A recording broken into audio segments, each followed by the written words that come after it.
Welcome back to the channel. Tonight we're going to discuss totes and using them for firewood storage. We're going to cover converting them from a liquid hauling vessel to a firewood storage bin and the benefits and how it makes things so much more efficient. When you get totes, they usually come with a bladder. That would be the plastic part. There's processes. I'm going to go ahead and share a couple of links to other folks' channels that do a more in-depth process on how they take them apart. There's a screw, you pull the bar out. Once you remove the bladder, you're going to have a cage. There's two different sizes of totes that I'm aware of. There may be more. You have a 330 gallon and I believe it's a 275 gallon. The 330 gallon will hold approximately a third of a cord when it's tightly stacked. I'm not exactly sure. It'd be less for a 250 gallon tote. So this is a topic of discussion. Some people, they may not cut an opening at all. Some may only cut a small square. It would be the equivalent of 2 bars and 2 bars each way basically. So you would have a small opening in the tote. I prefer cutting 3 bars down, leaving the 4th one intact, and cutting 4 bars across.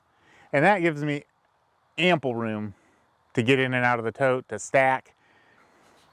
I think the reason I don't want to cut as big of an access clearance or a hole in the cage, I think is due to rigidity, but I don't know. I haven't not had a problem with these being rigid, removing leaving everything but the corners and taking the first 3 rungs, the first 3 horizontal supports.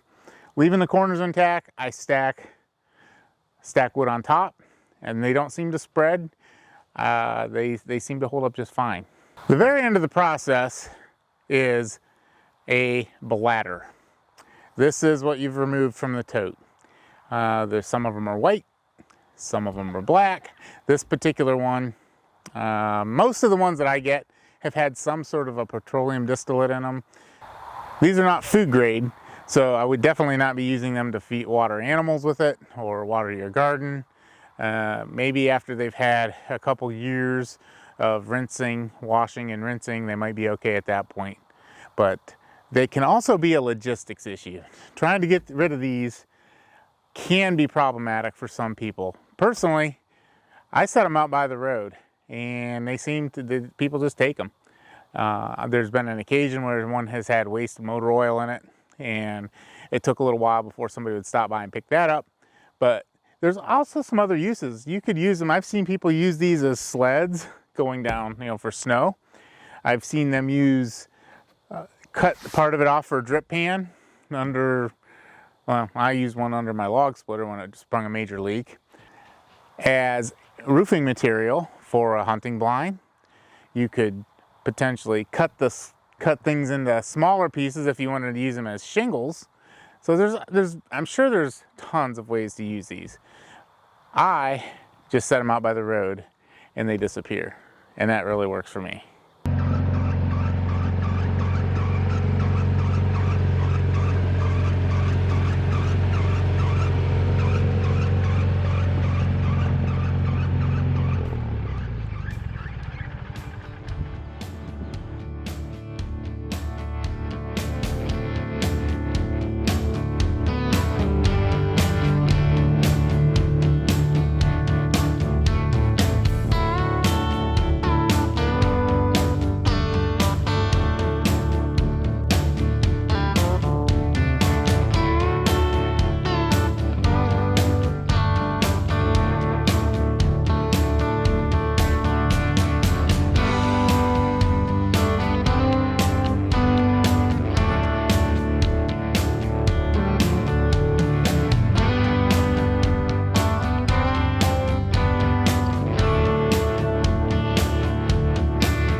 I would be remiss in saying that I refill these totes all on my own, because without my family, I couldn't fill the totes that we need to have full for the winter.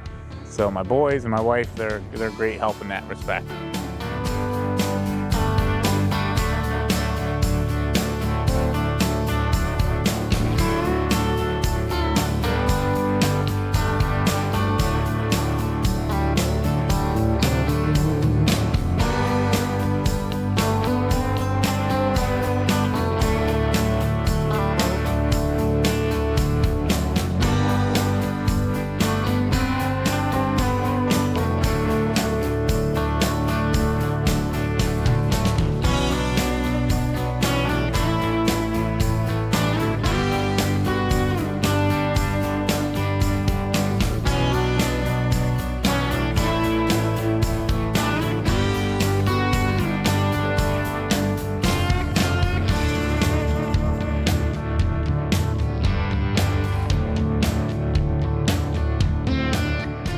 So pulling the log splitter into frame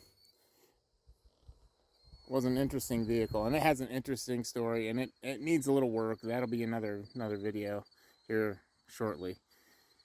That is a 1966, from the best I can tell, Pug, and I believe it was made by Bruce Industries. And there's a whole story on that. We'll get into that at another time. If you're interested in hearing the story, go ahead and mention it in the comments, so I'll know whether it's worth the time and energy.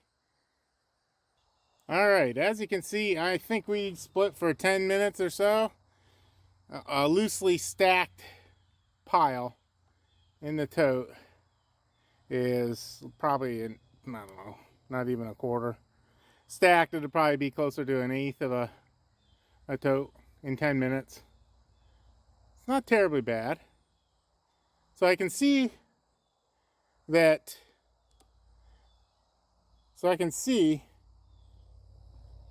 this valve is not staying in the return position this year for some reason.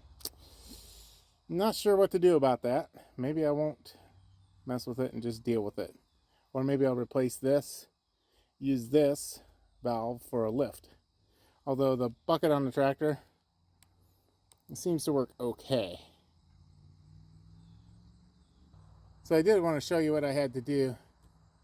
The sun has been so bright in the evening, so low, I was getting horrendous glare. So I actually had to come up with a method to shade our workspace.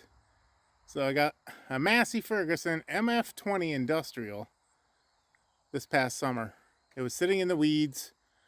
A guy was going to donate it to some nonprofit, and I cleared some trees out for him, and he asked me if I wanted it, and I wasn't too sure. I'll get into the details in another video. If you want to see more about the restoration. If you want to see a little bit more about what it took to get that tractor going, just leave it in the comments. And whichever one I get the most comments on will determine the next video, as far as the difference between the Pug and the Massey Ferguson. Thanks for watching.